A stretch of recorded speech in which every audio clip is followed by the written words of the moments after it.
behind over here, or I'm a little behind. Sure.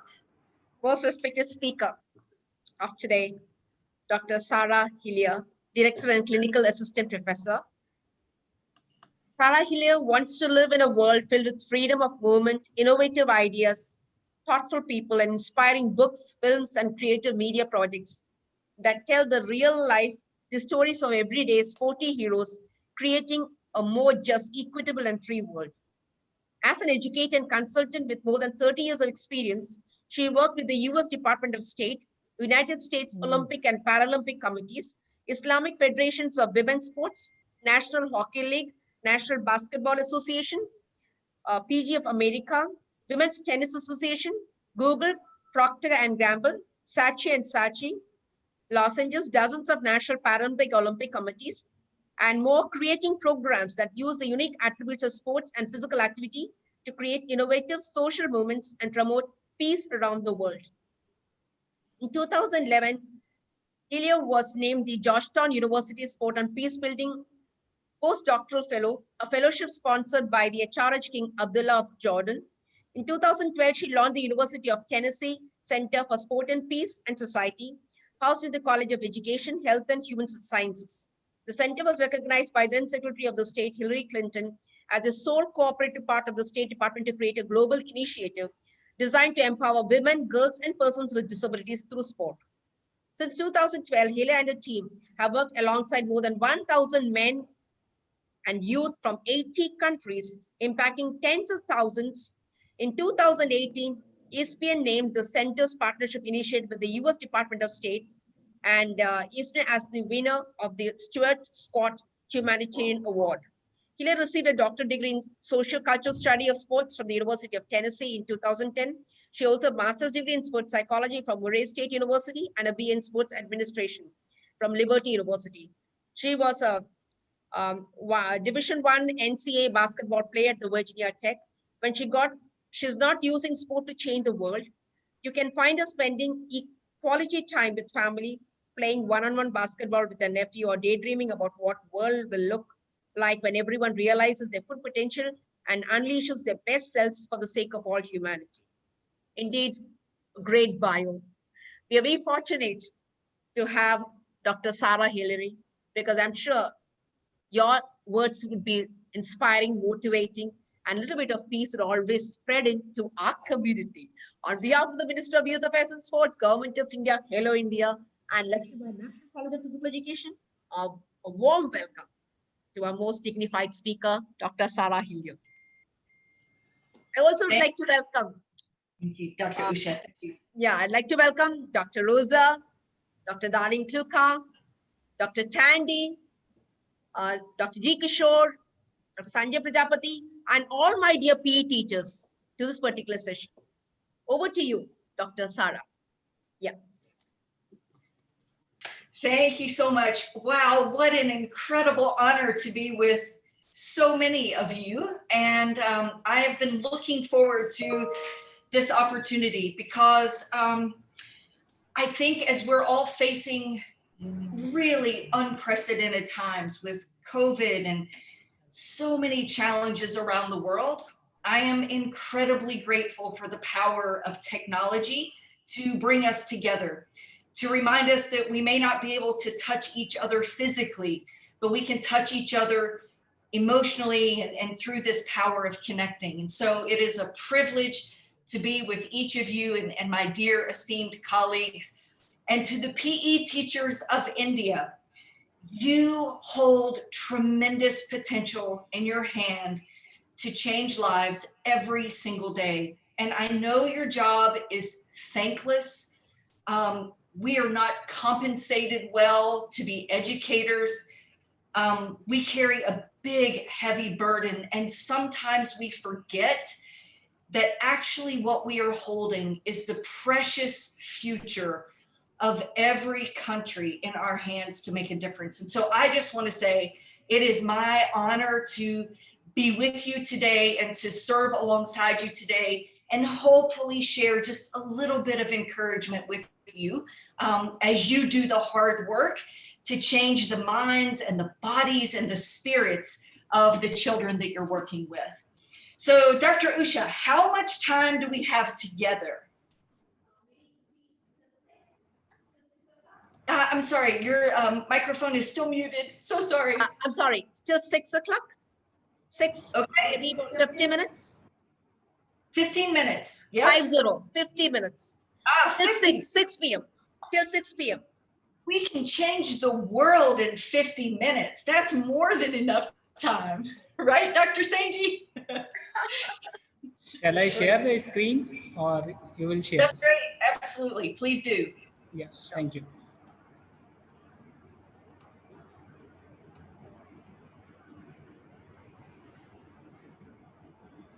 And is it perfect? Can you do a slideshow, please? Dr. Sanji, let me put it into Yeah.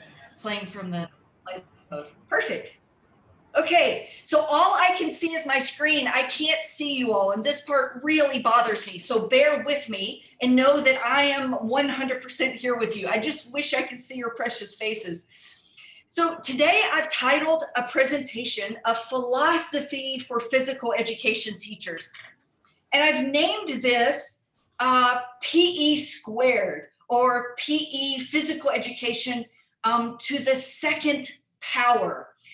And this is an idea of the exponential potential, the exponential power that we have through physical education to change lives. It's the multiplier effect. You know, so often in our profession, we are dismissed as not critical, or it's just a nice thing to have, but it's not core. It's not science or math or technology or language. You know, the classes that they really hold near and dear. But I think oftentimes what educators and parents and administrators miss is the unbelievable potential that we hold that actually is the connective tissue for all of human development, for all of education, for raising generations of people that care more about grades or silver medals or championship rings. But we have the ability through physical interaction to shape the minds of our students to see the world differently. And so I've named it Physical Education to the Second Power, drawing on this exponential potential that we hold together. So I thought it might be helpful for us to start with the idea of peace. And peace is such a ambiguous word. I think it's something we all want. I think it's something we all long for, but what is it exactly? And so I'm going to give a few definitions. I'm going to give a few examples, but peace is essential to human security. So if we think about back to Maslow's hierarchy of needs, it is the very basic of our needs. So it's essential to human security and well-being, and it is absolutely necessary for all forms of development, whether it's our social development, our cultural development, our economic development, or educational. I just looked up some new statistics because I was curious in the world of COVID, because nations are dealing with this crisis, and all of us are dealing with this crisis.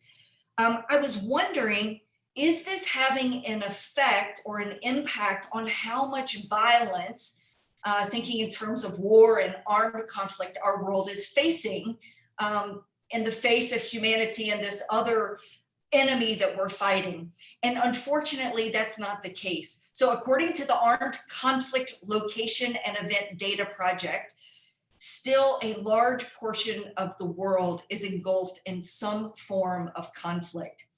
So I was curious, what are the places that we should be most worried about in 2020 as it relates to conflict or a lack of peace? In the top 10 list of conflicts around the world that we should be worried about, sadly, the United States and India both make that top 10 list. So what is the impact of violence? And I think many of us, whether it's at the individual level, the family level, the professional level, or the community level, have certainly experienced some form of violence. And so we'll relate to this. When violence increases, the following things decrease. So the way our civil society function decreases, access to healthcare decreases, and of all times, we all need access to quality healthcare during this COVID crisis. Sadly, access to education, as we know, decreases as violence increases.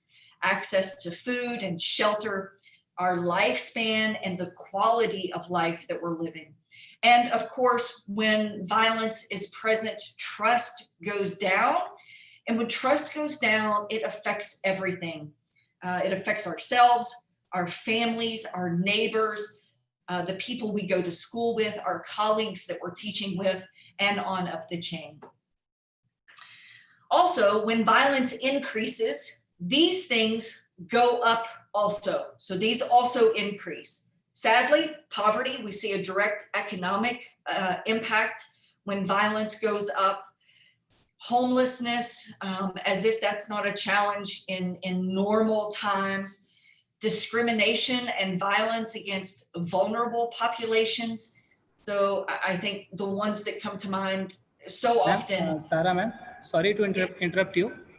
Please. Whenever you want, you can ask me to change the slide. You're very kind. Okay. Yeah. Is it easier for you if I ask you? Because I don't. Yes. Perfect. Okay. Thank you. Gosh, you guys are doing all the work. Yeah, you can continue, ma'am. Okay. Oh, okay. I put it back on. So do you want to get us to our current slide? No. Should we go to the previous slide? Yes, I will get us there and then I'll let you take over. Is that good? Yes, you can tell her to take over. Next, please. Yeah. Is it okay? It's perfect. Thank you. Okay, so going back to the impacts of violence, when violence increases, the other things that increase, and we're on discrimination and violence against vulnerable populations. So we oftentimes see that women and girls suffer this, children from vulnerable populations, as well as people with physical and intellectual disabilities. And then there's, of course, the emotional impact and trying to figure out what is normal. And so balancing all that becomes a challenge for all of us in times of increased violence. We're good to switch to the next slide. Thank you.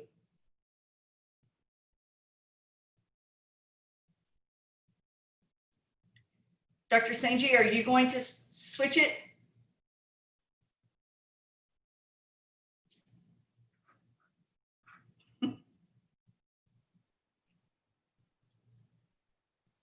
Is this okay? Yeah, it's okay, but Dr. Sanji, are you switching Yes, or yes. me? Yeah, Okay. I'm switching. You did it because I tried. Okay, excellent. Okay, I see where you are. Excellent. So we should now be on the types of violence. Some peace.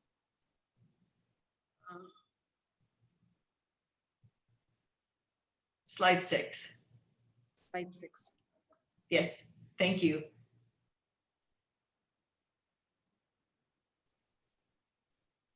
Is it visible? Mine still shows the impact of violence. Do you want to go to the next slide or the previous one? This one, perfect. The types of violence. So when speaking of violence, we do an activity during one of our programs, and I'll take our program for empowering women and promoting gender equity as an example. And we do an activity and we ask, and so I want all of us to think about this, how you would answer this question. If you agree with this question or this statement, if you disagree with it, or if you are unsure of the answer. And the statement is this: violence against women is the most pressing social issue facing women and girls in my community. So violence against women is the most pressing social issue. Now, this statement is meant to be ambiguous, and whether you agree with the statement, you disagree with the statement, or you're unsure, depends on your understanding of a lot of things, right? How do you define violence? Oftentimes, we automatically think in terms of physical or sexual violence. Rarely are we thinking about emotional violence or verbal or economic. And in the central of all of these are the structural violences that we face, right? So the anchors of the way systems work. And so whether you agree with that statement or not, what it does get us thinking about is what are the types of violence that we face in our lives and that our youth are facing. So Dr. Sanji, we're good to go to the next one. There are many, many, many different definitions of peace. So we've moved from violence into peace, and there's negative peace, which refers to an absence of the overt, the visible forms of violent conflict that exists. But underneath are still the sources of violence, such as poverty or lack of transparency in government or those types of things. And so negative peace is a false sense of security and peace because we just define it as an absence of overt or obvious violence. But what's happening underneath is, as a people, we still are experiencing fear, hatred, intolerance for a variety of reasons, rights that are denied, basic human rights. And maybe that right is the right to be physically active, the right to participate in physical activity and sports because the conditions outside. I think all of us during COVID are wrestling with how do we navigate maintaining our human rights while also honoring the needs around us to stop the spread of this virus. And then there's discrimination that's ongoing, as well as social and economic exclusion. So beyond negative peace, we'll now go to positive peace.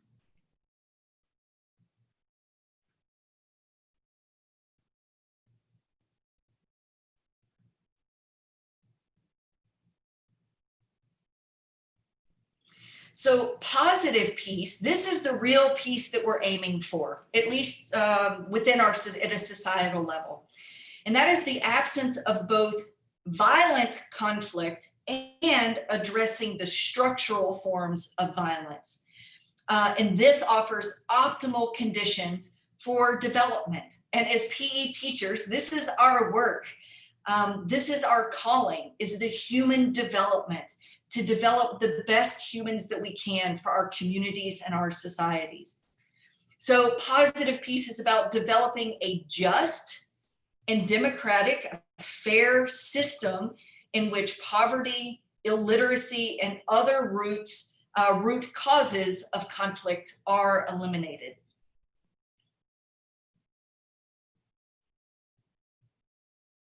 So how do we build peace? How do we build and sustain peace?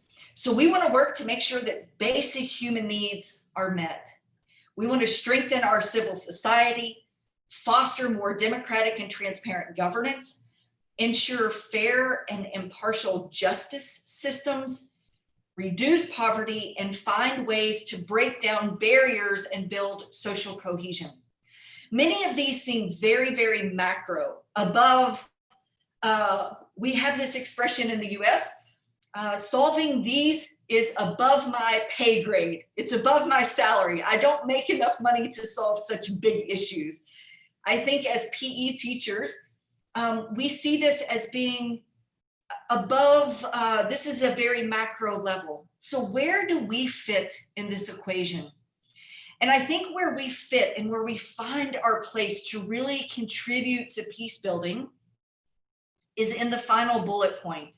It's finding ways to break down barriers and build cohesion among different groups.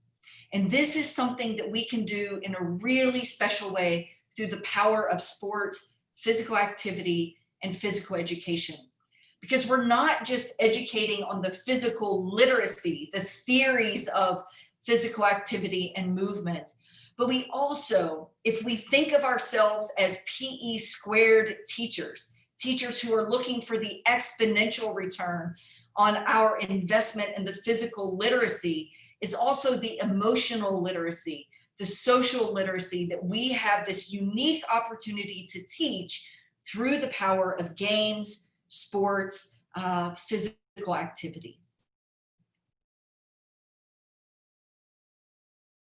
So the focus of peace building efforts has moved beyond traditional state-centered diplomacy, thanks God for this, to include building and maintenance of relationships at all societal levels. And this is where we have the opportunity. We don't have to be in the upper echelons of governments or institutions to play a part in peace building. Actually, from the bottom up, we play an incredibly important role as educators. We have the gift to invest and the calling to invest in building and maintaining the relationships of humans at the most fundamental level. Okay, so here's what we've been waiting for. Why sport? And I think I'm speaking to colleagues and like-minded people who we have personally experienced why sport is such a unique, low-cost, high-impact tool to work towards building peace. And that peace starts with ourselves, because when we are at peace with ourselves, it's then and only then that we can begin to work on peace with other people. So maybe it's interpersonal, one-to-one, or then maybe it goes to the family or to your social groups, the people you identify with. So why sport? Well, it's a universal language. We are here together today because we share at least one thing in common, and that's our love of sport or physical education. So it's universal popularity. It's global. I'm sure you've been participating in lots of global platforms and conversations during COVID, and we realized that we have more in common. We're aiming for similar goals. The ability to connect with one another, it's cross-disciplinary in nature, and it has tremendous potential to empower, motivate, and inspire people.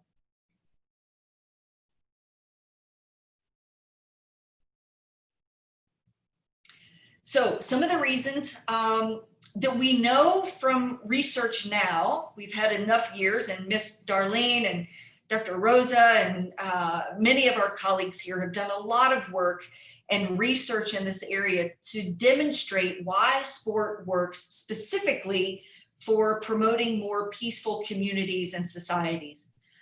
There's this idea of a sport allows us to form a superordinate identity. So for example, maybe I identify as a woman, an American, and a Christian.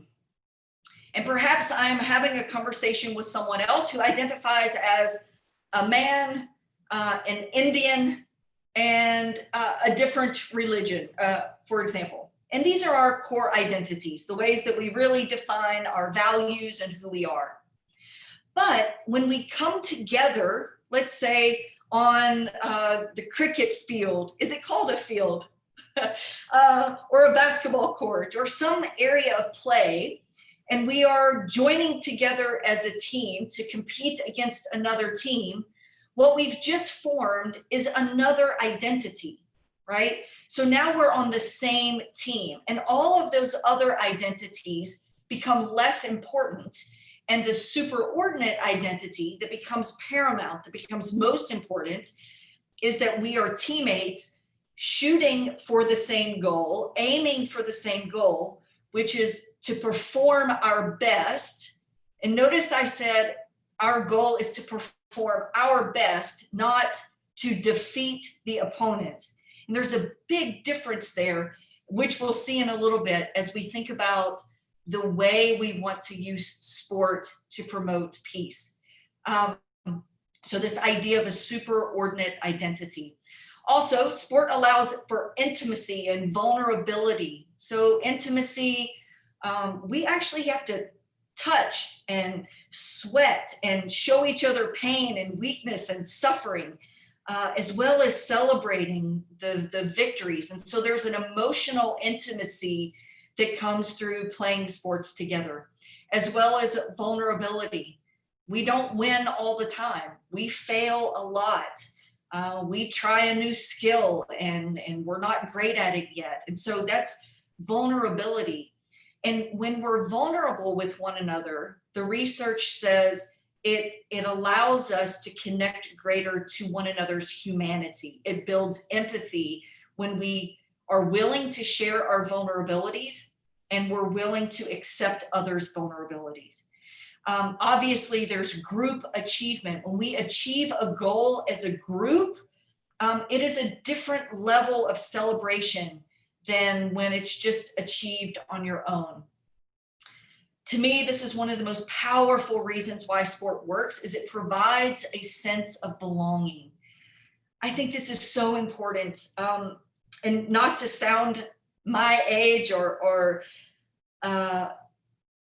but you know, we say, oh, youth today, they're lacking this sense of belonging. We are more connected than ever through the power of technology, yet our sense of belonging and our real connectedness is further away than ever. So our reliance on technology is actually creating a huge gap in a sense of belonging. And this is where sport can play an incredible role, as well as serving as an emotional cauldron, a bowl, a mix of all of our emotions. And going back to, sport pushes us to do our best and to be our best. I'm just going to turn the AC off just for a second. It just came on. Thank you.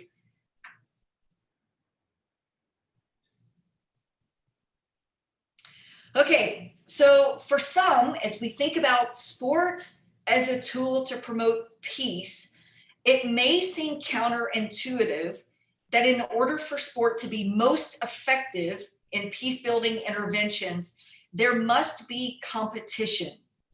And the reason this sounds counterintuitive is because sport doesn't necessarily mean that we are doing things in a fair way or in a good way. Sport can also create a lot of conflict, a lot of cheating and doping and these things. So we can't assume that sport in and of itself is good. It's like saying to my nephew, I want him to play sports so he develops character. And this is true, but our assumption is that we mean we want him to develop good character, because sport, winning at all cost, could actually promote poor character, negative character. And so this is where, as physical education teachers, we have to be so intentional about the way we are leveraging competition. So I want to go to what the true meaning of competition is, and to get us to think about competition in a way that will help us as educators leverage the power of sport to actually promote peace rather than to promote conflict. Next. Okay, so the true meaning of competition, if we go back to the root words in the original languages, it means my best plus your best. In other words, Dr. Rosa, for you, for example, let's say you and I were playing in table tennis and we are in a competition. If I want to know what my real potential is to bring out my best, I've been training, I've been working, I've been studying, I've been making a lot of sacrifices. So I want to know where I am, how I'm doing. Without you on the other side of the table also giving your absolute best because you've been making sacrifices, you've been training, you've been studying. Without you, I have no measure of my own growth, of my own improvement as a human, as an athlete.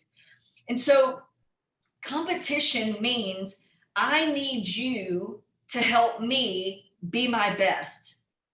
And you need me to help you become your best. So actually competition says we need each other. Without you, I'll never be in a situation to find my best because I won't have a measure of what that best is. And so this is the beauty of competition. Remember in the previous slide, I said that achieving something together as a team is about doing our best together, not necessarily winning the game. For example, if I were to compete against Dr. Rosa, but I have cheated in some way, maybe I did something to her paddle that gives her a disadvantage and I win. There is no honor in winning when I know I didn't have to do my best because I cheated to do that. And so it's not actually winning that is our objective. It is finding and becoming our best selves as athletes and humans is what we have the opportunity to educate. I don't know about you all, but in my physical education classes, whether it's running relay races or let's just take relay races as an example. For the teams that cheat, there's no real satisfaction for them to do that.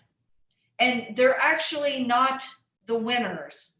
And so we spend a lot of time talking about honor and how to run the race. And this is a really hard concept, as you all know, probably better than me, to teach kids. And as teachers, it is our opportunity not to allow kids who are cheating to ever be defined as winners, because that is not the objective, is to win the race. The objective is to win the race with honor and integrity. So competition that really works. And so this is an important formula as we're setting up games that include competition in our PE classes. And obviously PE is probably compulsory. It's not a voluntary activity. And so this would be maybe more for after school programs or others, but participation is voluntary. The importance of winning is not debilitating. It means it's not all encompassing. It's not actually the only objective. Winning should be important because it means we're striving for our best, but it's not the only thing. Everyone has a reasonable chance of winning. So as we know in our PE classes, when we're dividing up teams to compete with each other, we try to do so in a way that would give everyone a fair chance of winning so that teams aren't stacked against each other. I think this is another really important and unique aspect of sport, is that built into sport are rules, regulations, boundaries. And students learning within the environment of having rules that are clear, measurable, fair is a teaching moment for us to help students translate that to other areas of life. We can't assume that kids will transfer what they're learning with having clear and fair rules in a game to transfer that to going to the supermarket and not stealing something when they're hungry. They don't make that transfer of knowledge on their own. Developmentally in our brains, we don't have the capacity to do that until we're in our mid-20s to early 30s in many cases. So focusing on the intentionality of rules and transferring those into other areas of life is incredibly important for us as teachers. Progress can be monitored, and teachers and facilitators take the time to pause our games and our activities for valuable teaching moments. we may have to grade our students based on the theoretical components of teaching sport, but it's not the theory that is going to contribute to more peaceful environments or communities or lives. It is taking the time to say, I may have to give up on some of the theoretical check boxes and spend time teaching in moments where there's a moment that comes up and maybe a student loses his temper in a game because he wants to win so bad. And we pause the game to talk about dealing with your emotions, managing your emotions, what it means, finding your best, those types of things. Okay, so here's the hope. Here's what all of us are hoping to do as PE squared teachers. The hope is sport can teach self-discipline, respect for ourselves and for others, fair play, teamwork, adhering to rules, good communication, trust, empathy, problem solving, and conflict resolution skills. These things don't just magically happen, however. It is our role as teachers to say, okay, if our hope is that sport can teach these things, how am I going to then do that? How am I going to create games that will allow me the opportunity to have those teaching moments to talk about self-discipline or respect or any number of these? So this almost can become a checklist as we're putting together our lesson plans as to the things that we really want to teach alongside our theories and alongside the technical skills and the physical literacy, those objectives that we have also.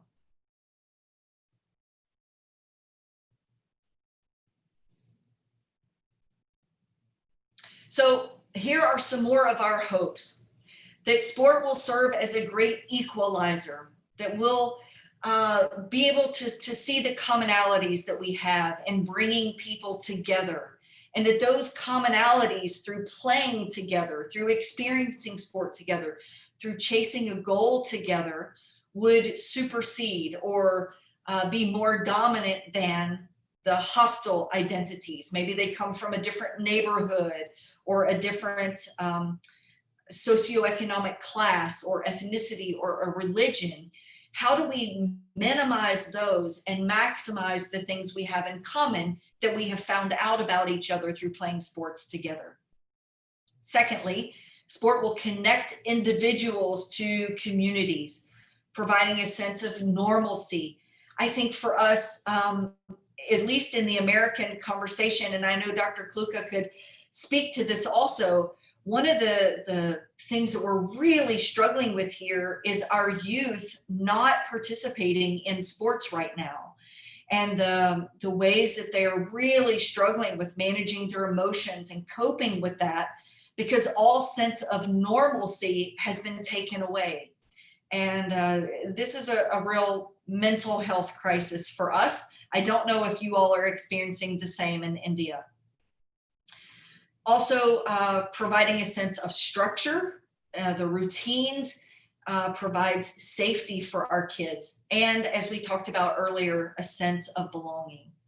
And then lastly, we know sport can serve as a hook that draws people together and allows us to talk about, to have empathetic conversations with one another, nonviolent communications with each other about things that are happening around us, whether it's religious persecution or cultural discrimination or those things. And obviously, depending upon the age level of the kids, would determine the types and the level of conversations that we're able to have.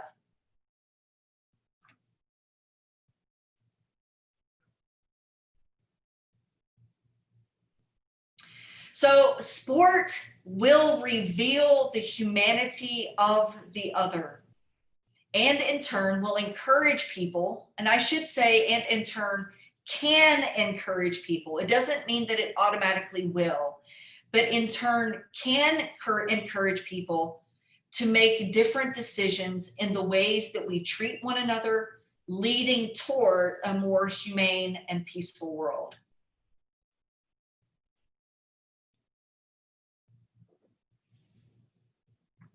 Okay, so I've never traveled to India yet. I would love, love, love to come to your beautiful country, but I've had the privilege of working alongside many of your fellow countrymen and women who are leveraging the power of sport in really creative ways to promote peace at a variety of levels. So I just want to introduce you to my Indian brothers and sisters. Sangeetha, she is the one holding the Frisbee. She is using the game of ultimate Frisbee to teach about peace. So for those of you that know about the sport of ultimate Frisbee, I love this sport because it builds in so many of the life skills that we've talked about. There are no referees, there's no officials. It's managed by the players, which draws on their integrity and on their commitment to the integrity of the game and fair play. Our brother Vibas, he is a wheelchair fencer and also represents your National Paralympic Committee. He's also a TEDx speaker, and he is fighting for inclusion of people with disabilities in your country. Aparna Popat, she's a two-time Olympian in badminton for your country and has done some absolutely amazing things. In fact, she said this quote, and this reminds me of our talk today. She said, "For me, success was being a better player today than I was yesterday." And that goes back to finding your best, bringing your best to the sport, but also to your society. Tashi and Nungchi, I don't know if you all have kept up. We've seen so much. They just completed the world's toughest race on Amazon Prime. They hold several records as the first set of twins to summit all 7 of the highest summits and ski the North and South Pole. And they're using their platform from the top of mountains to talk about gender equity and women's empowerment. Shams, TEDx speaker, he broke the record for the longest open water swim for a paraplegic athlete. Another one of your fellow countrymen that's using sport to promote people with disabilities, the rights of people with disabilities and inclusion. Pavitra, she is using basketball. She's working with more than 14,000 youth to use basketball to teach life skills, conflict resolution, and peaceful relations between youth of different neighborhoods. Justin is, he swam in your Asian Para Games as a swimmer, also working on behalf of people with disabilities. And our sister Mega is running self-defense classes for girls and women across the country, working on issues of just women and their inclusion and so on for the name of peace. And so I would be remiss. In fact, I said to my dear colleagues on this that actually all of these Indian brothers and sisters of mine are more qualified to give this talk than I am. So I wanted to celebrate and to let you know that there are people like yourselves in your country that are using sport in really innovative and creative ways to address some of the structural violence that exists around equity and inclusion.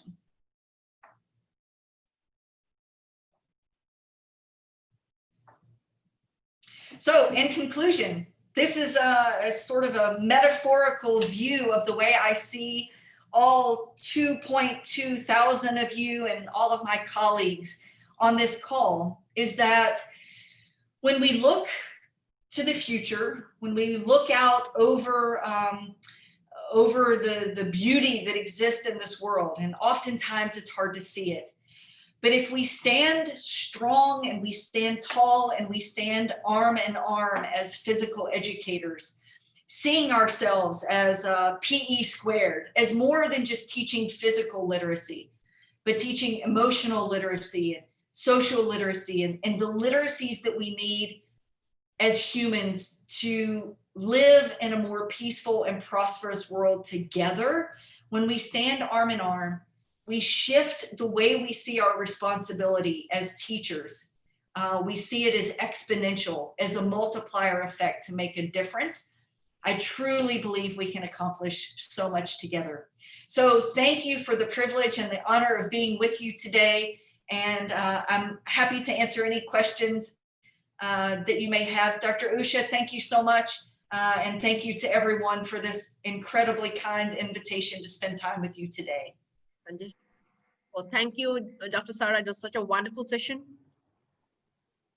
And Sanjay, could you start with Sanjay? Questions? Are you ready for it? Ma'am, you have given some video. Shall I show it? Video? You know, in the video, Yeah. let's do just it's like a 2.5 minute intro video. And Sure. I should explain what these are. Yes, So you can do that. Our center just rolled out a series of, we call them DIY. It means do it yourself. And it's especially for our physical education classes, we don't have much money for equipment, especially for equipment to make sports inclusive, to adapt our equipment for a variety of disabilities. And so we've created a series of videos to help teachers just like you and me that don't have a budget, that don't have the money, how we can build our own adaptive equipment so that students with physical or intellectual disabilities in our classes can play, can be involved, can be included. And so I thought if we just played the introduction video and then provide the link to all the video builds, then people would at least know what the link was for and that this would be a resource that they can use in the future beyond today. Okay. Thank you.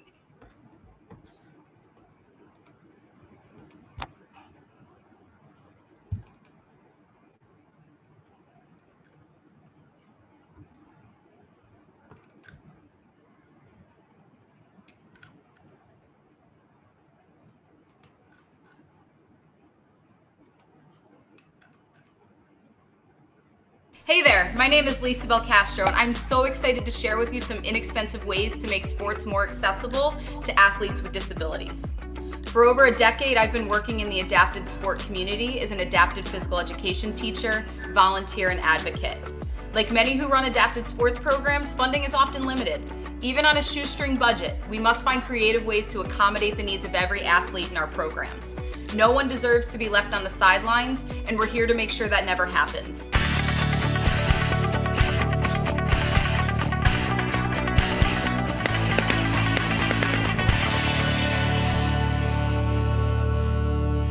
When I first learned that funding for my program was going to be a struggle, I knew I had two choices. Either athletes sitting on the sidelines or get creative.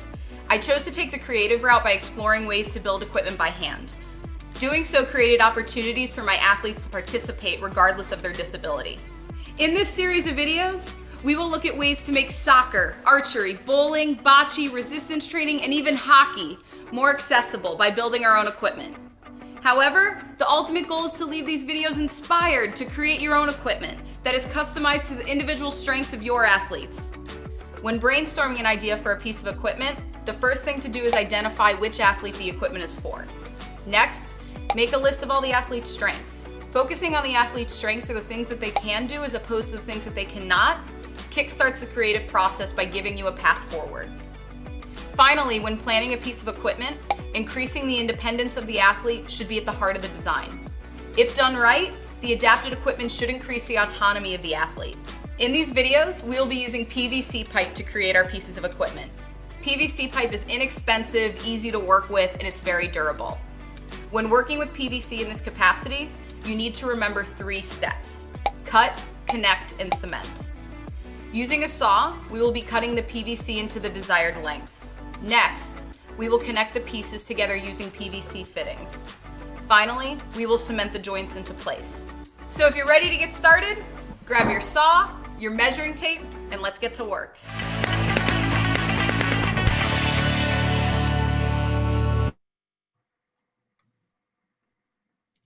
Thank you, thank you. So yes, let's make the link available. In total, we'll have 8 or 9 videos, and all of this equipment can be built for less than $5 US per piece of equipment, which is, we took some of the equipment and it was selling in the stores or online for as much as $1,500 US, and we were building it for only $5.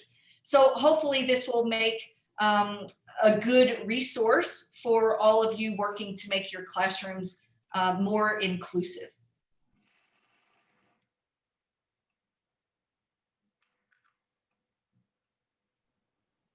Is there only one video? Any other videos, Sarah?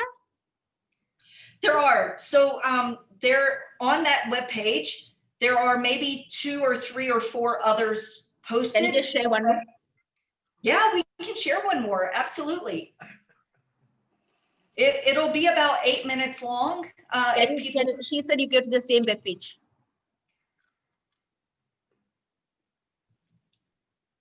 Just let you know about it. The same web page. A bow and arrow. We can go to the second one. Not in Russian. Go to the second one. Yeah. Let's take one here. Hey there, my name is Lisa Belcastro, and I'm so excited to share with you some inexpensive ways to make sports more accessible to athletes with disabilities. For over a decade, I have been working in the disability sport community as an adapted physical education teacher, volunteer, and advocate.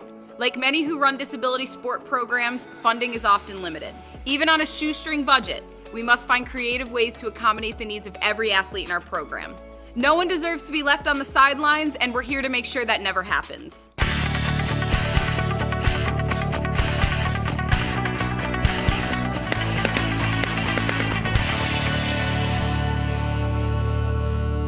In this video, we will be focusing on an equipment adaptation that will make a number of sports more accessible to athletes that use wheelchairs.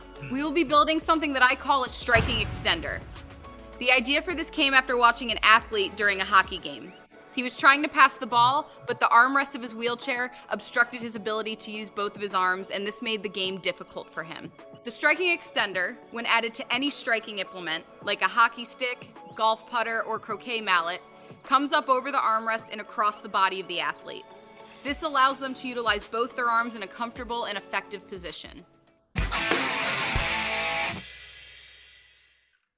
To build the striking extender, here are the materials that you'll need. PVC, 90-degree elbow fittings, T-fittings, and steel hose clamps. You will also need a couple of tools: a saw, screwdriver, duct tape, permanent marker, measuring tape, PVC primer, and PVC cement. Over the years, I found that I really enjoy working with PVC. PVC is incredibly durable, easy to work with, and best of all, it's really inexpensive. When I built my first piece of equipment, I'd never even picked up a saw. You might be a master builder, or maybe you've never picked up a tool in your life. Regardless of your comfort level or experience, I want to assure you, there's nothing to be intimidated by. Building with PVC is as easy as 1, 2, 3. Step 1, cut the PVC into the lengths you need. Step 2, connect the PVC using the proper fittings. And finally, step 3, cement the pieces into place. Let's start with the 1/2-inch PVC pipe. Using our saw, we're going to cut this into 3 pieces. Measure 12 inches of the PVC and mark it with your marker. Using your saw, cut straight down from where you made your mark. Mark the 12-inch piece with the letter A near one of the ends. You're also going to need a 10-inch piece marked with the letter B and a 4-inch piece marked with the letter C.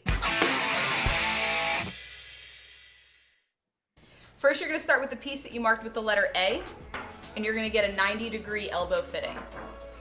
You're going to place it on one of the ends of that piece that you marked with the letter A. Next, you're going to find the piece that you marked with the letter B, and you're going to put it into the opening of that 90-degree elbow fitting. You're going to take your final elbow fitting, place it on the opposite end of the piece that you marked with the letter B. Then you're going to grab that piece that you marked with the letter C, place it into that final opening of that 90-degree elbow fitting. And you're going to finish off by grabbing the T fitting and placing it on the end of letter C. And there you have it. In this step, we're essentially going to take the piece of equipment apart and put it back together again, but there's a reason for that. I find it helpful to build the piece of equipment to make sure that I'm happy with the measurements and the structure prior to cementing it together. If I realize I made a mistake after they were cemented together, I may have just wasted a lot of time and resources. It can get rather messy, so I've put down a piece of cardboard. Let's get to it. First, we're gonna need our primer. I'm gonna take this joint apart, pull out our primer. We're gonna go ahead, we're gonna prime our PVC pipe, and we're gonna prime the inside of our joint. We're gonna give that a couple of seconds to dry, and then we're gonna grab our cement. You're gonna take your cement, and you're gonna put it around the PVC pipe. You're also gonna cement the inside of the PVC joint. And you're gonna go ahead and secure them together. You might need to hold them in place for a moment. Now we'll prime and cement all of our joints. Now that we've cemented all our joints together, it's time to attach it to our striking implement. For this, I've chosen a hockey stick. You're gonna take your hockey stick, place it on the table, and place your striking extender up against it. Now we're gonna need 2 steel hose clamps and a screwdriver. Take your first clamp.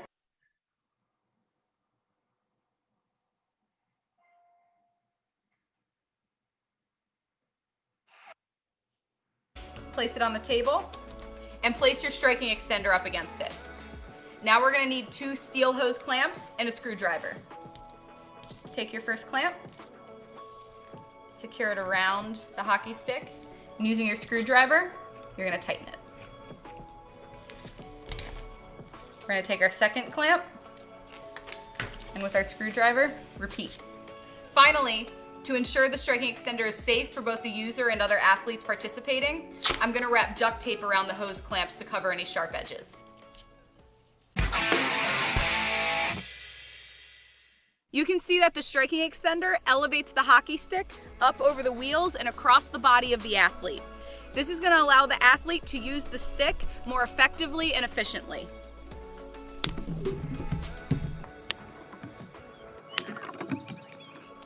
I told you that was gonna be easy. In just a few simple steps, we've created a piece of equipment that increases independence, mobility, and accessibility. Athletes now have access to a variety of activities, and it can all be built for just $5. Be sure to tag us on social media with your builds. Links to our social media accounts are available in the description. I'd like to thank the U.S. Department of State, especially the Sports Diplomacy Division, and the University of Tennessee Center for Sport, Peace, and Society. We hope this project design serves you and your athletes well. Thanks for watching. Okay, Dinesh, okay, we'll have questions. Sarah, it was wonderful. I think you've given us thoughts. It was a wonderful session. We take out some questions, please. Dr. Sanjay. One other question put forth, could I start off with Sanjay? Yeah, one question is that Let's start off. Wasim, from Wasim, madam, what is that solution in which every citizen can engage in physical activity? What is the solution in which every citizen can engage in physical activity? Dr. Darlene, I feel like you should answer this question. You've been working on this participation in sport issue for a long, long time. So I see you as a mentor. Yeah, how do we get people involved in physical activity?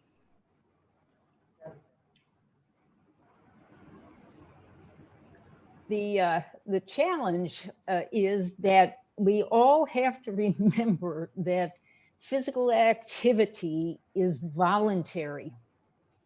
That's the harsh reality. And once people learn how to walk and learn how to do the rest of the basic locomotor motions, unless they are personally motivated to remember that their brain is housed in a body, and that when the body feels better, then the brain is on all of its cylinders running.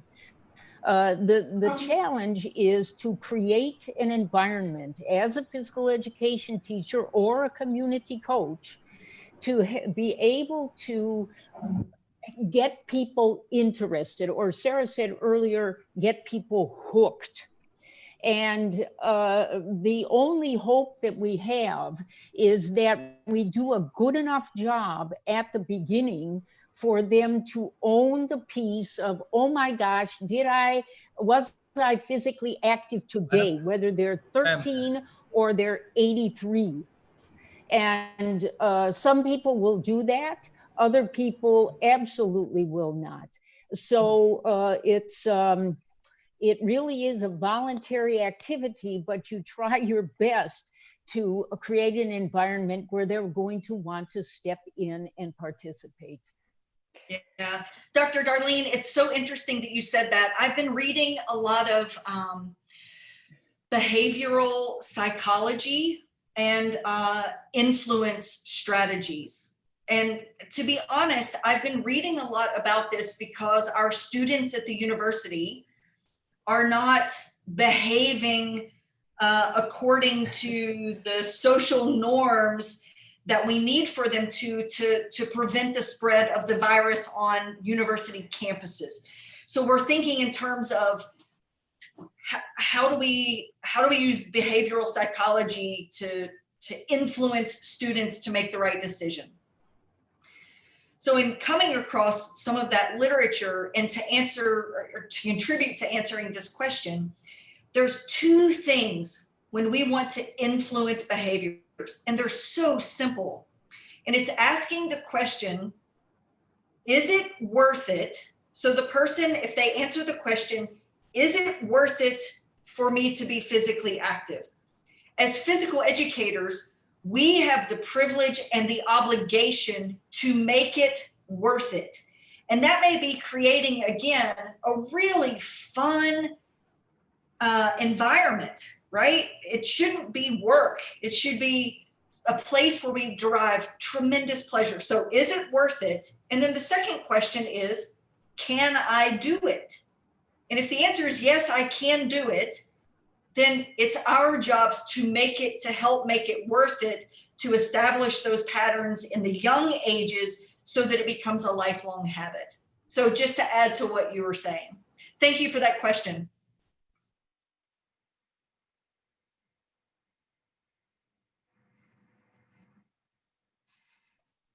Sanjay, you have another question? Another question is into a competitive sport, people who, the athletes or the sportsmen want to win at any cost. So they've taken, as you said, maybe cheating, getting into any means of winning to the top. But in such cases, how could you bring in that how could you change the path and bring in that it's not just this cheating, but the real good sport is actually there for you. So could you suggest some means of bringing them from that path, trying to bring about a change? Because every country, every school only wants a medal. So medal, when it comes to companies, only at any cost. So how to say that to bring in the best, as you suggested? Could you suggest something on it? Can't hear you. Sorry. Yeah. Thank you. This time I want to tag in Dr. Rosa. I think she could speak to this better than I can. And I'll tag team on what you say, but Dr. Rosa, what do you think about shifting this win at all cost mentality? You have such a global perspective on competition. Well, actually, this was basically what I wanted to address, that I like the most when you spoke. We have this stereotype that sport is equal to elite sport and that competition is negative. So we have to think that because of that stereotype, we have eliminated so many people of being attracted to sport. I do remember, and I have to say this is a very close personal experience, a boy from 8 years old who comes from a very sporty family who told me, I don't want to do competitive sport. And he was just 8 years old. And I wonder, I mean, he came from his parents were very well known in the sport. And because of all that surrounding, everybody has so much pressure on him to become a good sport athlete. So it was like he was declining to be in sport because of that pressure. And I said, just do whatever you want. So the idea, and we as physical education teachers, we have to promote that because we have not been efficient by delivering this message worldwide. Still, we have authorities indicating that physical education will help them to get sport talent. And no, I do believe physical education will help people to get skill for their lives and to have a better development in lives. So that's one thing. And the other thing is like normally, and because this is another tendency, particularly in some curriculums in which they are promoting not competence, but purposes, potentials, because there are two divisions. So in those that they are connected with developing potentials, they dislike when we use the word competence. And it says not everything that is competition is negative in the sense that I have my partner and it's a way for us to play. So those elements, we have to be more careful on how we deliver the message because so far we haven't achieved that. So yes, we have to think about sport for all, everybody having access to participate. It's a challenge because after so many years, we still haven't been able to make it being understood. Thank you, Sarah. If I might, one of the challenges is, Rosa, you were absolutely right on about the people who are concerned with competition, but the harsh reality in any environment worldwide is not only do sometimes you have to compete with others, but you also have to compete within yourself to get yourself better. And I'm wondering if perhaps one of the potential solutions for that on a day-to-day thing is to see improvement in yourself as opposed to improvement necessarily in did I win today and it didn't matter how I won. May I jump in? Yes. I think that competition can be constructive and competition can be destructive. And on the one hand, human cannot make any progress without competition. It's not only sport competition. Wherever we go, we have to compete. The issue is how do we educate the children to compete? What do we include in the term of competition for children, which is totally, in my opinion, different than the word competition for adults. And children sometimes cannot cope with the demands of competition. They're not ready for that yet. And it is so true, as Darlene has said, that we have to show every individual the progress he or she made, and that is already an accomplishment, and that is a result of a competition. So there are different ways to deliver the word competition and to educate children to understand and to learn how to compete. And perhaps one of the most important things that I always try to emphasize, if you don't fail in a competition, if you don't lose in a competition, you will never reach your maximum potential and you never make progress. And this is part of the educational process of what is competition all about. 100%. I love it, love it, love it. Because do you all agree that the word competition has been equated to winning or losing?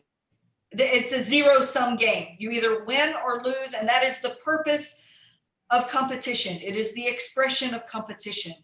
And what we're saying and what the real meaning of competition is, I think in the Greek language, Latin, I can't remember, it is to complement one another.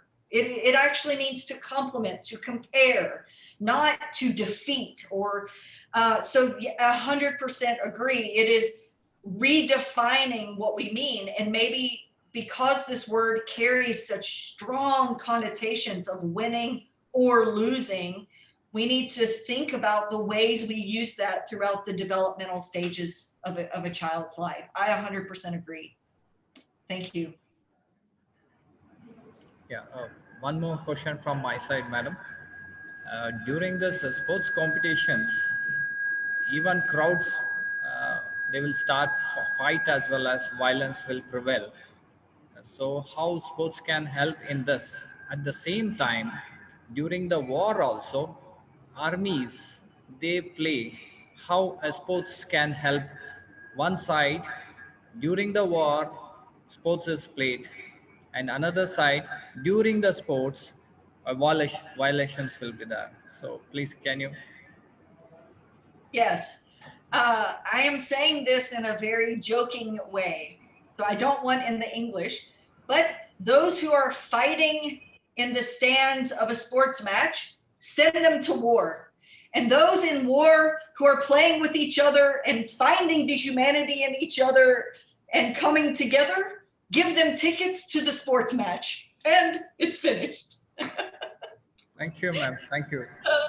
No, it's not a serious answer, but in a mindset, it is, right? I think violence and hooliganism in sport competition, it's a matter of values and perspective.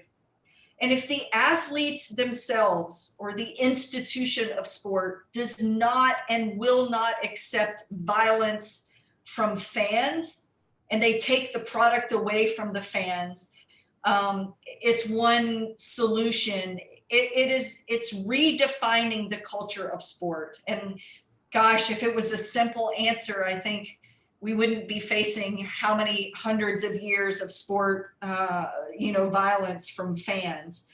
But again, I think it's the privilege that we have as physical education teachers who are thinking about our exponential role, PE squared, of redefining a new normal and a new culture and a new standard of what we expect from one another. And that we're building efficacy, we're building the skills of our youth, not just in the physical skills and the technical skills of the sports that we're teaching them, but the emotional and the intellectual skills of empathy, communication, those types of things, nonviolent skills. It is so equally important that to do one without the other, we're missing the tremendous gift and opportunity we have. Thank you, ma'am. Thank you.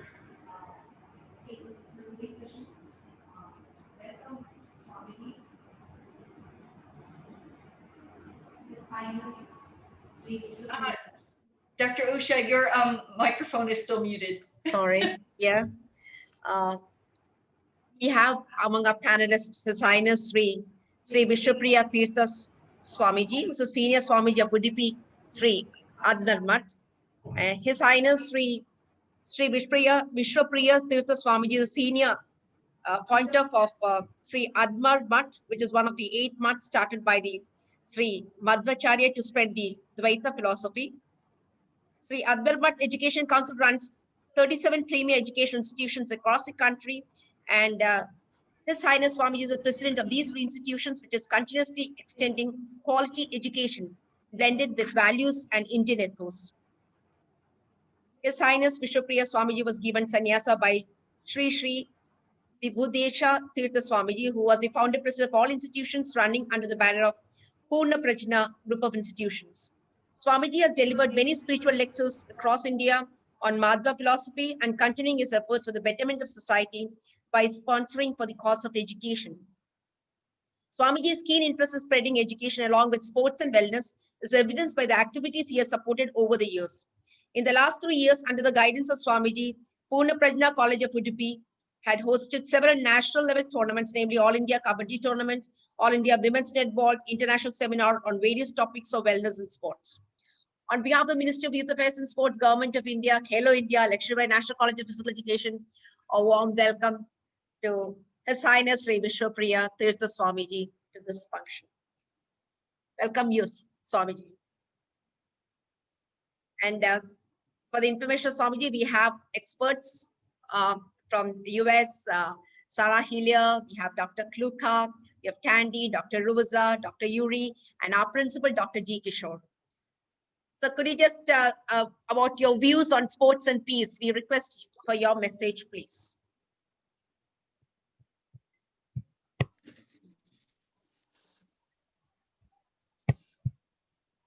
Hanuman नाम द्वितीयः भीम एव च पूर्णप्रज्ञः तृतीयस्तु भगवत्कार्यसाधकः श्री गुरुभ्यो नमः.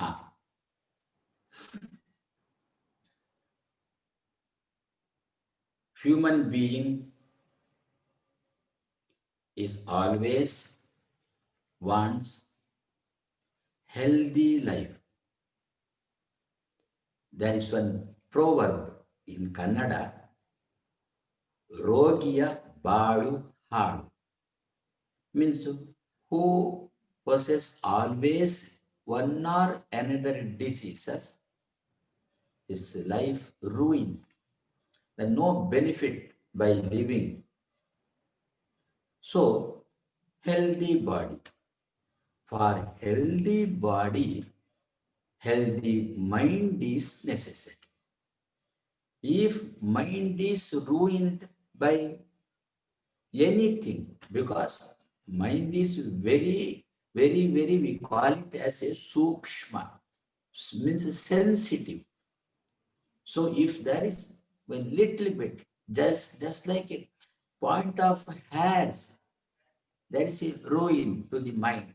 Whole body or whole health be upset.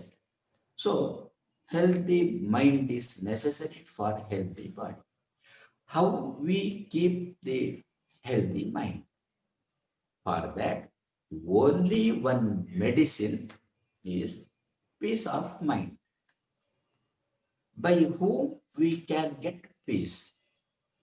In Rishi Munis said that only by vihara, we call it. Vihara means krida. Krida means games. By game, Lord himself also daily, now also, he one or another game he plays. Daily he plays. How? Taking us, taking human beings or other animals. So this for words creation or protection or last killing, etc., etc. It is his vihara. We call it vihara. Vihara means krida. Krida means game or play. That is why there is nothing disease to him. You turn over the pages. There is no even a word that Lord has headache or stomachache or etc. etc. Why? Always he plays, one or another game he plays. That is why he always healthy. That is why in Sanskrita we call him Swaramana. Ramana means always happy life. If there is disease, there is. So, for the healthy mind, they need healthy body, healthy mind is medicine. For healthy mind, game always. For half an hour, it is enough. Nowadays, the old people, they are not ready to play. But instead of playing, they do walking. Walking itself also one kind of play, which our work gives peace of mind. It is called play. It is called game. So always sitting inside and receiving, welcoming one or another disease. Otherwise, let us come out of our house, out of our flat or rooms daily, 1 hour or half an hour. Let us go walking or let us play. Some people play cricket. Actually, that cricket is not in India's game. India's game means kabaddi. Now, which kabaddi is throughout the world, it is India's game, that kabaddi or volleyball, throw ball. Cricket means in that cricket, only two people, not always. They are running here and there. But other 11 people, just like we call it pole, they simply are sitting, standing.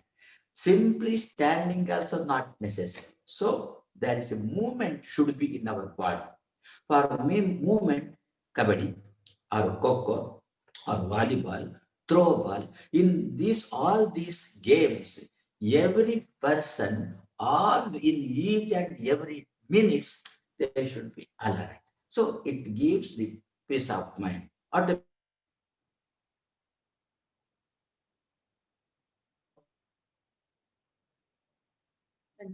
The body, the mind, and purpose. These games, let it be always, not 24 hours, but 1 hour or 2 hours. Let us play. Even Lord in Krishna, Rama, they are also used to play daily. That is why up to their last breathing, their life is very healthy. So I pray Lord Krishna, who is the founder of these, everything is plays, the games. I pray Lord Krishna, the whole world, what corona is. It is a big, perhaps biggest disease, for to come out of this disease. Let us play always. Let us stand in the sunlight. So may I pray Lord Krishna and Lord Anjaneya. May Lord all bless you. Thank you, Swamiji, because you took so much of your, I know you were so busy, but you made it a point of coming to our session. So on behalf of the Ministry of Youth Affairs and Sports and Government of India, Khelo India, and behalf of all the representatives here, I need to thank you. Thank you so much for being a part of the session. Thank you, Swamiji. And your blessings are always there with us. Because I visited you, you have been promoting, you have a wonderful campus. And I saw how you have been promoting sports, and you are for it. So we want people who are promoting sports and peace. That's why I felt it was right, because your campus is a very peaceful campus. Thank you so much, Swamiji. May Lord bless you.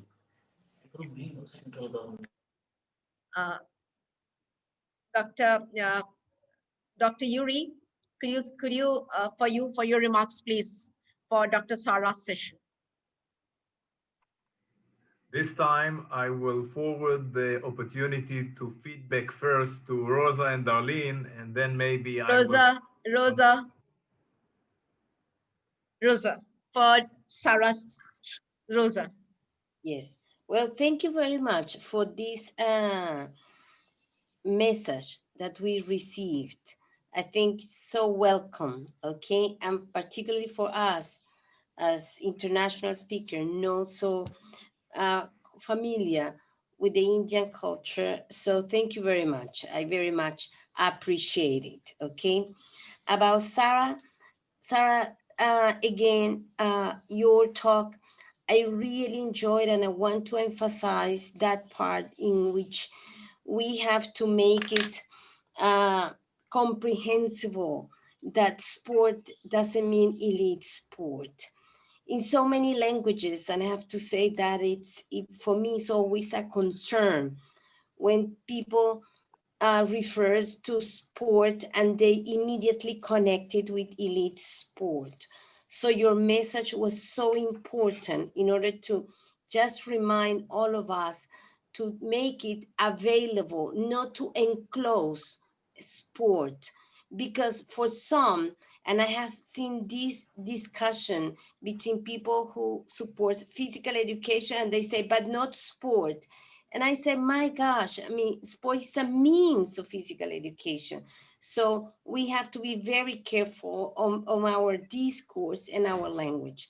And I just want to ask you a few more, Sarah, of the activity that you do in your center, in your research center, because I think it's important that you give more details about the wonderful activities you have been conducting in order to promote sport and peace.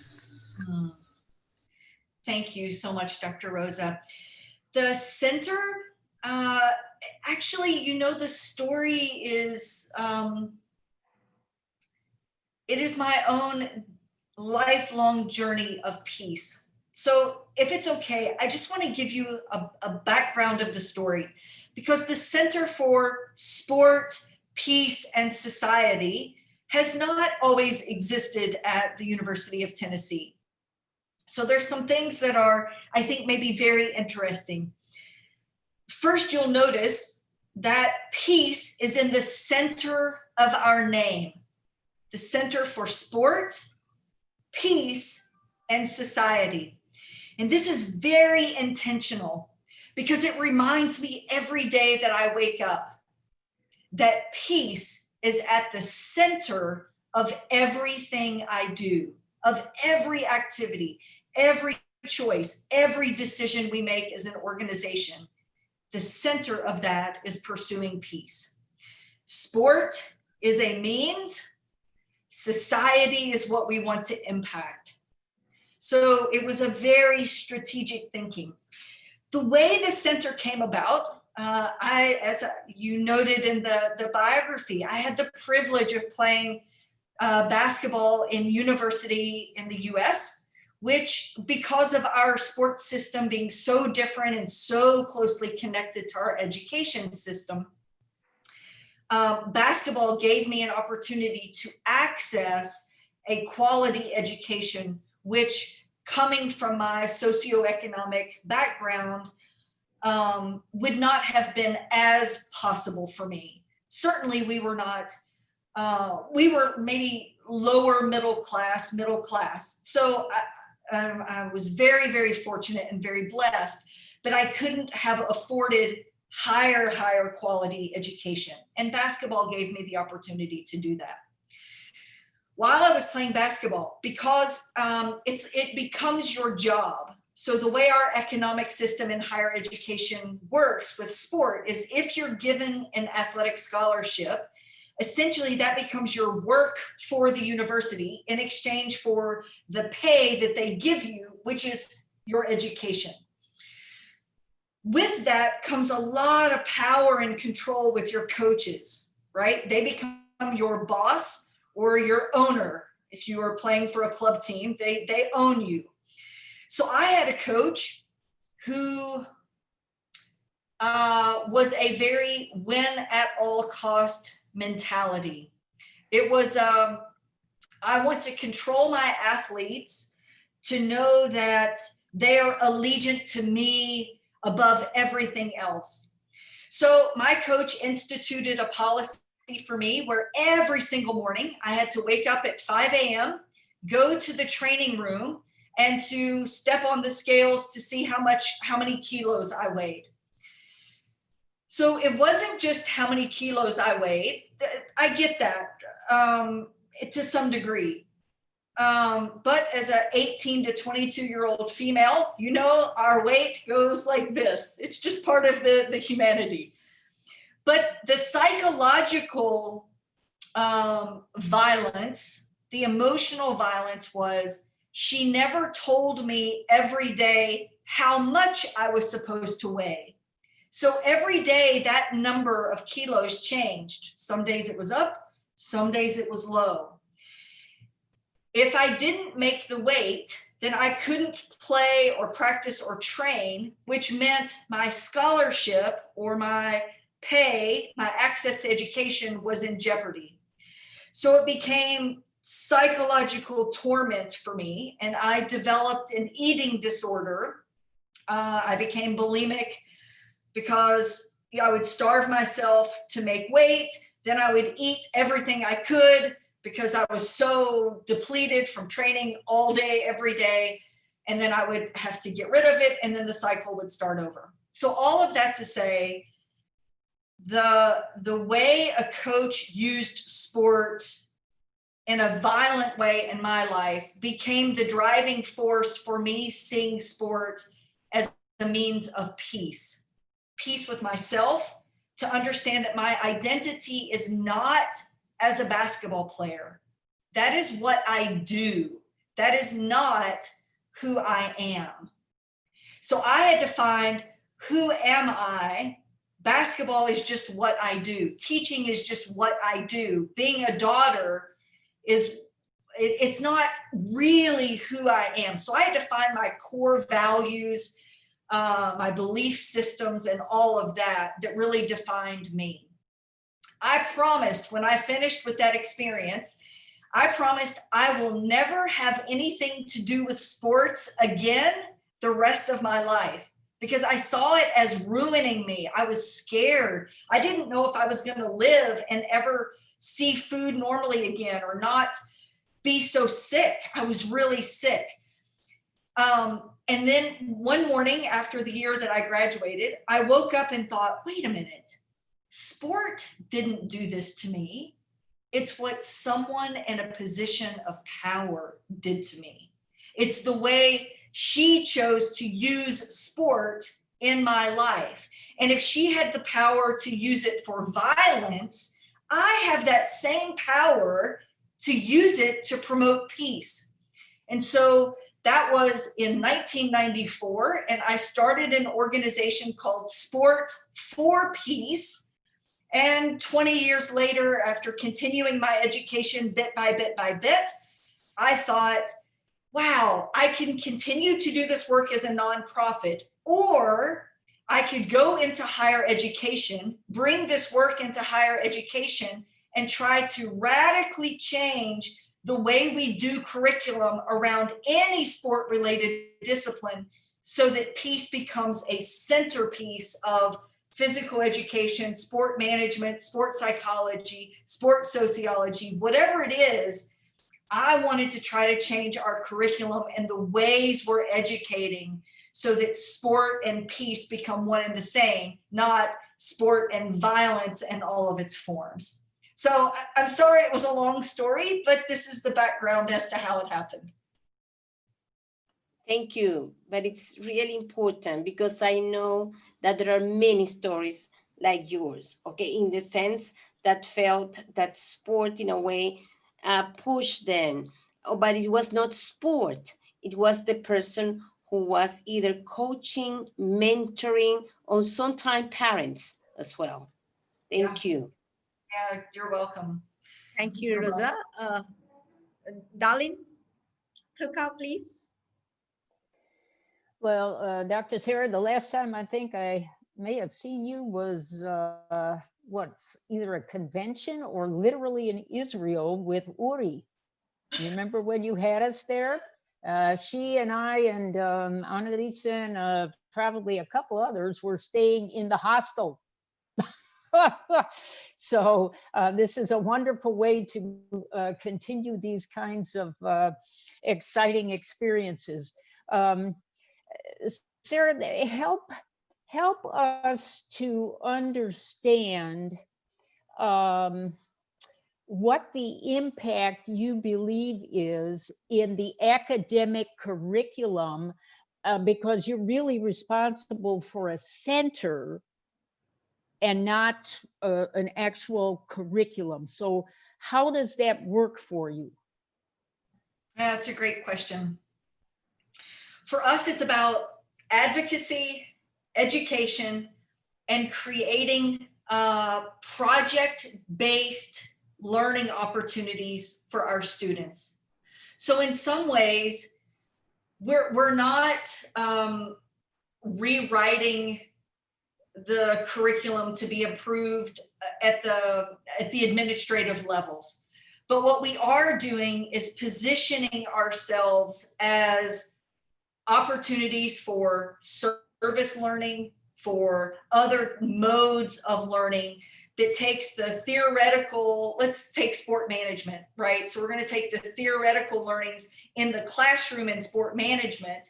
Then those students are going to have the opportunity to engage with our center that is going to take those theories, put it into practice in service to the local community or the global community.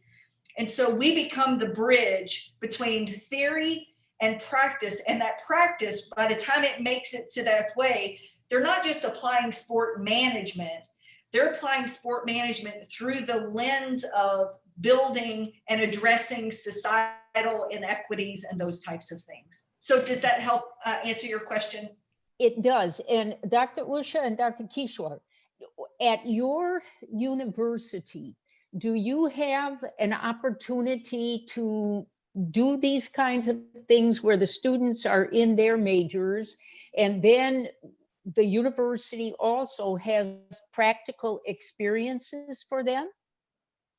We do have, but this is a new input. We do come out, but I think it's a learning lesson for us. This kind of innovative ideas we haven't practiced with, but definitely like Dr. Kishore says, and we can always put forth and get in ideas, and now we could collaborate and they could guide us.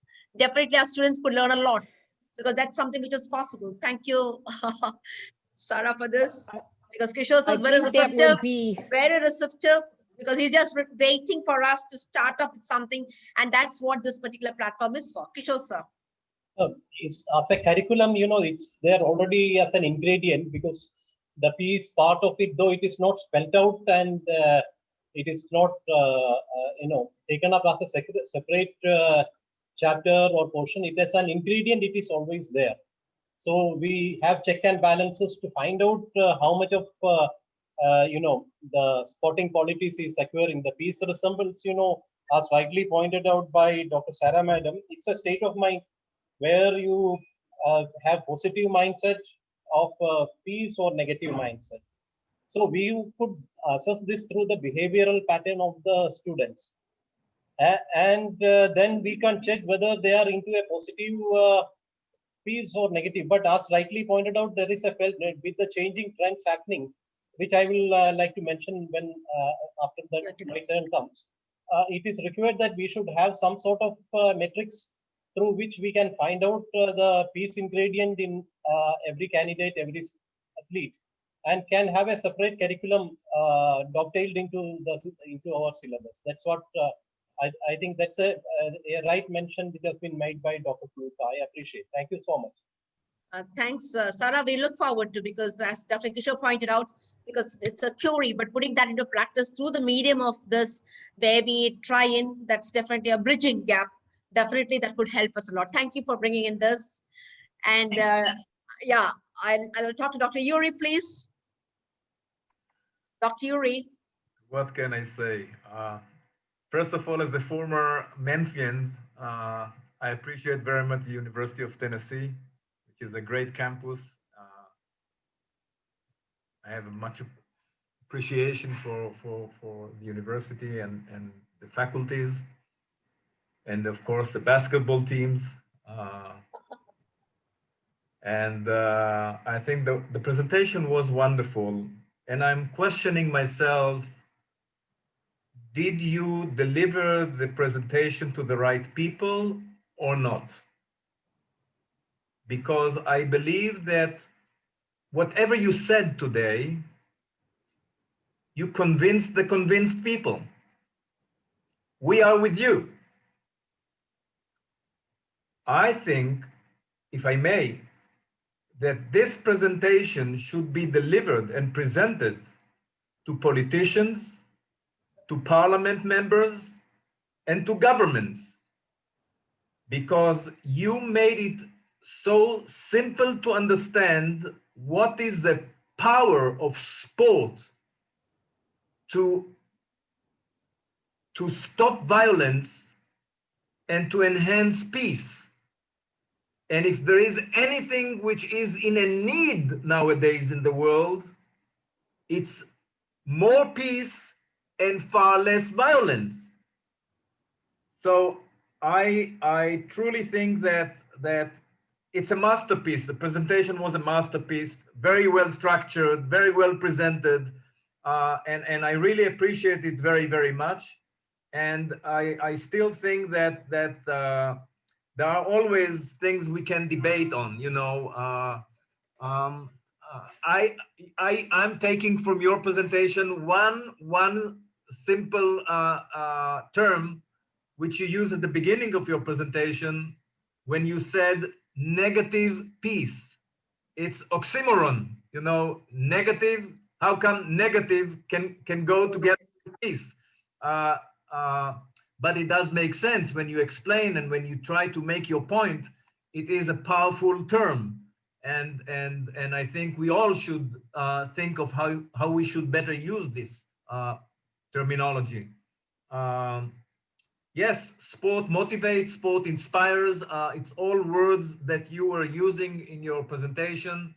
And again, I can only say that I agree with everything you said about sport and physical activity and physical education. Hopefully, the physical education teachers and coaches who are listening to you will not just agree with you, but will become inventors, will try to use their mind and start being active. Don't wait for people to tell you what to do and to give you funds and money in order for you to be able to carry out your ideas, but create your own ideas and come up with your own enthusiasm in order to move your students together and make physical activity and physical education a routine of their daily life. That's how simple it is and so difficult to implement. Thank you. Thank you, Dr. Yuri. Dr. Tandy, Kishore sir, Dr. Tandy is there, who's got a session tomorrow. And Tandy, please, yeah, he's a principal, Dr. D. Kishore. Yes, hi there, Sarah. I think that the last time that I saw Sarah was whenever we were in Miami with the nice weather. Unfortunately, not so nice here in Northern Ireland. I just want to say I really enjoyed Sarah's presentation and the last part in terms of the authenticness of what Sarah was indicating there on the reason or the rationale for why she felt it was so important to develop sport for peace. And I think from a Northern Ireland context, we're similar in relation to making sure we do understand that sport has a very important place to play and for the development of all our young people. And I was taking some notes today to make sure that whenever I present tomorrow, that I can try and draw upon the key terminology that was discussed sort of today. And I just want to say that I think it is important that we empower. The empowerment is the critical thing. I think the empowerment across our young people, our parents, our educators, everybody has a role to play to ensure that we do have that lifelong involvement in sport and physical activity, whatever that might be. Thank you. Thank you, Dandy. Thank you so much.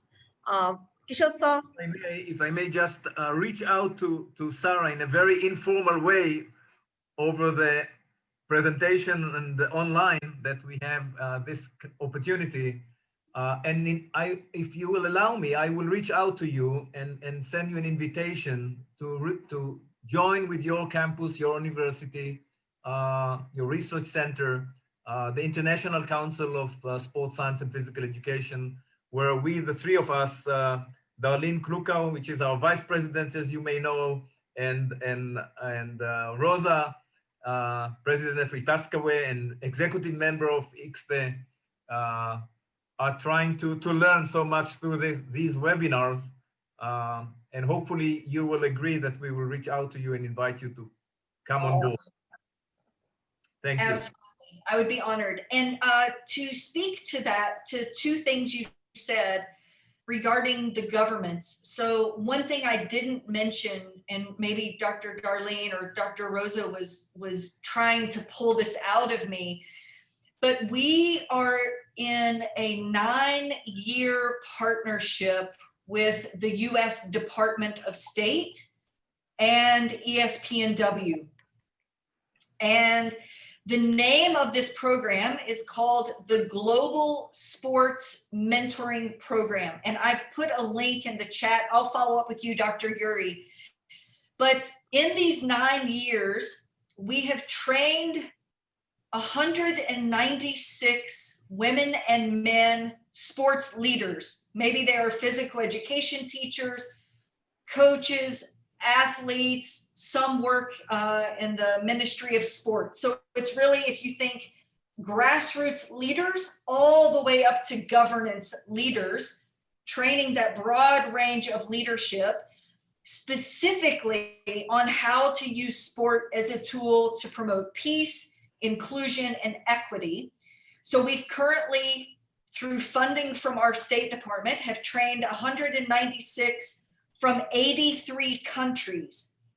And so we are definitely engaging governments, imploring with our US embassies and their local networks and relationships to better leverage the power of sport in local communities and to do that. And so I was scheduled to be in Jerusalem this past spring. Of course, it was canceled because of COVID, but they have rescheduled tentatively. I'll be at the Wingate Institute with you and many of your colleagues in June of 2021. So I would be honored to see you there and to serve you and your university however I can while in the country. Thank you so much, and I'm looking forward for that. And we will send an official invitation letter, as I said. Thank you, Dr. Yuri. Thank you. Thank you. Thank you, Dr. Sarah. Kishore, sir, please. Yeah, thank you, Dr. Rusha, and thank you, Dr. Sarah. It was wonderful. I think something which is most relevant and the need of the hour for the world. Since, you know, we are on various perspectives. One is that we are facing the pandemic and going to be, and various types of various, negative piece prevailing, which need to be combated. Secondly, about the other, circumstances prevailing in various continents and various parts of the world. If you trace the history from the very time immemorial, there had been a lot of incidents of the negative piece prevailing, which often keeps fluctuating. We can't find out the deviations, how it fluctuates, but from the very opening of Olympic Games, 1896, we had only men athletes competing. It's only in 1900 men started competing. Some there onwards, the changes start.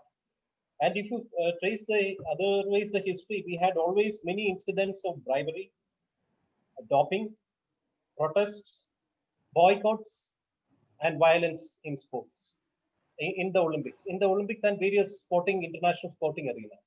So these are all things to be kept in mind, and that is the where we feel that the peace ingredient, which is there in the sports, it's a matter of option to the participant, and it depends upon the mindset. So it depends upon how he is being mentored and what sort of attitude he develops. So the Wasserman Soul, what we have seen in 1972 in Munich, I think Dr. Yuri would have fearsome memories in Munich when 11 of Israeli athletes were killed, the worst of its kind, and by terrorists. And there onwards, we could see that there was a global consensus that this sort of tendencies of restlessness is totally unsporting, and it is against the ethics and values of sports.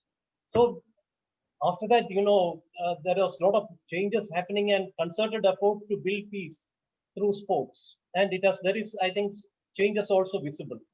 But if you follow the next generation trends, I think the trends prevailing amongst the youth of the next generation, there is a need, and it is right that since 2030 onwards, UN has made it as an agenda for sustainable development, and it has recognized sports as a component. So that is a very, very hope-giving thing, because the world has recognized sports as an area of sustainable development. And I think here the peace part can play a key role. And I think the one which you have initiated about grassroots leadership program is something which need to be percolated throughout the world. And especially and it is, I think every government will be receptive to that. I don't think any government can ever say that this is not required, and it will catch up very well all over the world. And that would be the reason that 83 countries you have mentioned that has already become a part of it. I don't know whether India is or not, but I think you can make an attempt, and you may kindly write to, Dr. Usha will guide you how to take it ahead. So we would also like that India can also be brought within this movement. And in 2021, you are going to have that great summit in Winston, in a great institute, Dr. Yuri's Institute in Israel. So we would all like to be a part of it, or either virtually or physically. And I once again appreciate this, the excellent presentation, need of the hour, and which is going to have a lot of impact. And also you would have seen that even people like Nelson Mandela used it. When the post-apartheid period, he used the Rugby World Cup to change the apartheid.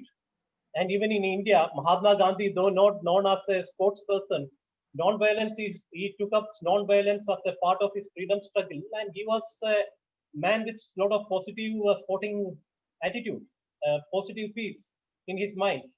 I have mentioned earlier also, he was very fond of fitness, and he used to walk for kilometers during his early days of, when he was a student in UK and so on. And even in India, he has walked the length and breadth. Basically, he had a lot of positive peace in him through his maybe physical activity too, which has helped him to take on the freedom struggle with non-violence. So it is an established factor that you have to participation in sports, if mentored in a right way, can foster world peace and unity, and we can have the core values and ethics preserved in humanity. So I once again appreciate the excellent presentation in very simple words and but having a deep meaning. Congratulations, Dr. Sarah, and thank you very much. And all panelists have contributed. Thank you, everyone. Thank you, Dr. Shah. Thank you, Kishore sir. Dr. Sarah, usually you're given a Nobel Prize for bringing in for peace. I think there should be a Nobel Prize constituted for, because the person who invented and brought in a center, Dr. Sarah, you're great. You brought in a movement and you made it possible. Initially, you said you would be sending somebody else, but we're really thankful to you. You yourself came in and you're bringing in itself. There's so much of vibrance, energy in you. I think there's something is secret in you, which is always so much. That's something which we all take in. Maybe the peace is brought in. So there's some aura around you, which is actually spreading across here. So thank you so much for giving this. It's wonderful. I know I should be able to see that. So a Nobel Prize, as I said, I think constituted for Dr. Sarah for initiating a center in the world and bringing in, pooling in the State Department, as said. I don't think anybody else could do that, but you brought in, even with all the problems that you came up. But I'm sure there are a lot of teachers who are going to come in with movement. Like Dr. Yuri said, each one should be able to come out, and you are set as a role model. And maybe among these PE teachers, we would have some people who would come with such movements. So thank you so much, Dr. Sarah. As Dr. Kishore rightly pointed out, it's in this webinar.